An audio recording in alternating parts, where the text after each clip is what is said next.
Hey everyone. This year feels a bit different. While the Xiaomi 17 Ultra arrived pretty early, both Oppo and Vivo seem to be taking their time. Vivo in particular is stretching things out, with the Vivo X9 Ultra officially launching on April 21st, which honestly feels like a long wait. In today's video, we're diving into an unboxing and quick hands-on of the retail version of the Vivo X300 Ultra to check out what improvements this year's super flagship camera phone brings compared to last year.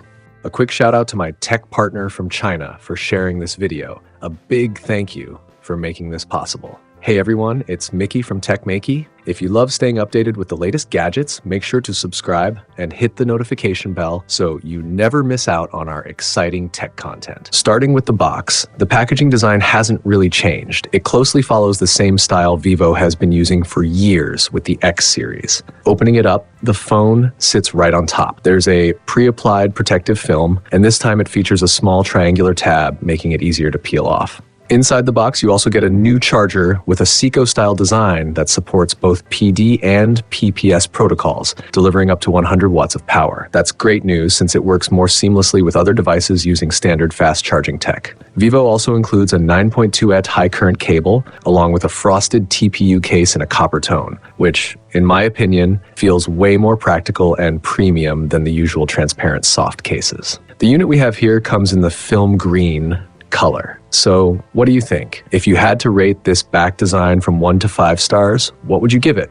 Personally, I feel like the overall look and finish of this year's green version doesn't quite match up to last year's Vivo X200 Ultra color. The color itself is fresh and would fit nicely on a mid-range device, and the frosted glass does a good job resisting fingerprints. But for a top-tier flagship, it just doesn't deliver that ultra-premium vibe. The flat lower section of the back combined with the vertical Vivo logo also feels a bit mismatched. In comparison, the X200 Ultra's silver finish had better balance and stood out more. Even the red ring version looked refined rather than flashy, especially with its black metal frame and matching lens ring, giving it a more premium presence overall. The camera module has been slightly redesigned too. The large circular bump is now a bit more compact than before, and when the phone is lying face up, it's actually easier to pick up by gripping around that area. Another subtle tweak is in how the module is built. Instead of the raised welded look from the X200 Ultra, this one uses a cold carved glass technique that creates a crater-like transition, topped off with a metallic coating. In terms of weight, the phone comes in at 242 grams, making it feel a bit heftier in hand compared to its predecessor. Looking at the buttons, there are some changes here as well. The long camera button on the right side has been removed, which I personally think is a good move. We've seen similar buttons on iPhones and other Android flagships, but honestly, they tend to feel awkward and less efficient than just using the on-screen camera controls. Removing it also means the case doesn't need that large cutout, which improves the overall grip. Interestingly, while the Vivo X300 Pro introduced a shortcut button on the left side, often used for quick actions like switching modes or turning on the flashlight, that feature isn't present on the X300 Ultra. When it comes to the display, last year's X200 Ultra used a quad curve screen with equal depth, while this year's model shifts to a more uniform 4-curve design. The overall look feels cleaner and more modern. That said, the screen does feel very familiar. The size, the bezel thickness, even the corner curvature. When placed next to my daily driver, the Oppo Find X8 Ultra, the resemblance is striking. They're not identical, but close enough that you could actually use the same tempered glass protector from the Find X8 Ultra on the X300 Ultra and get full coverage. No need for a new mold. So that brings up an interesting question. Since both are essentially flat-style displays, which do you prefer? Larger rounded corners like on the iPhone, or tighter, smaller corners like we see on the Find X8 Ultra and X300 Ultra? In our earlier review of the Vivo X300 Pro, we pointed out a small issue. The default countdown behavior while scrolling through the newsfeed didn't feel very smooth. The reason was that fast scrolling would automatically drop the refresh rate to 90 Hz, which just didn't feel as fluid as a full 120 Hz experience.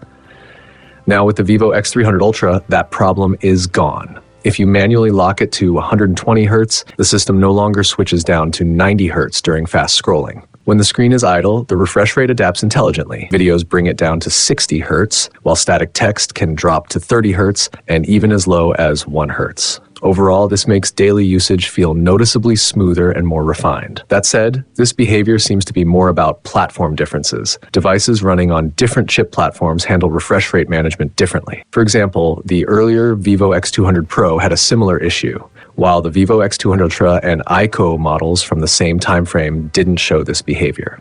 Moving on to the camera, the X300 Ultra still sticks with a default 35mm equivalent focal length for the main sensor. However, the hardware has changed. It upgrades from the previous 50 megapixel LIT818 sensor to a much larger 1.112-inch LIT901 200 megapixel sensor. The camera app still opens in vivid mode by default, but now you have the option to customize that vivid color profile. What used to be called Zeiss Natural Mode on the X200 Ultra is now renamed to Original Color Mode here. When it comes to cropped focal lengths like 50mm and 70mm, the resolution has improved compared to last year.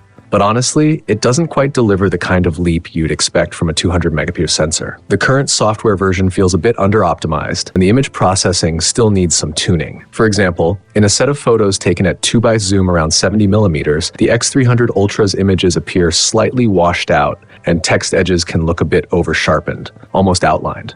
In comparison, the X200 Ultra produces a more natural look. If you look at similar textures from the Xiaomi 17 Ultra at around 3.2x telephoto, the rendering feels closer to real-life detail. At longer zoom ranges like 85mm and even up to 230mm 10x, the gap in cropped resolution between the X300 Ultra and X200 Ultra isn't very dramatic. In some shots, the X300 Ultra handles text detail slightly better, while in others, the X200 Ultra delivers more natural texture.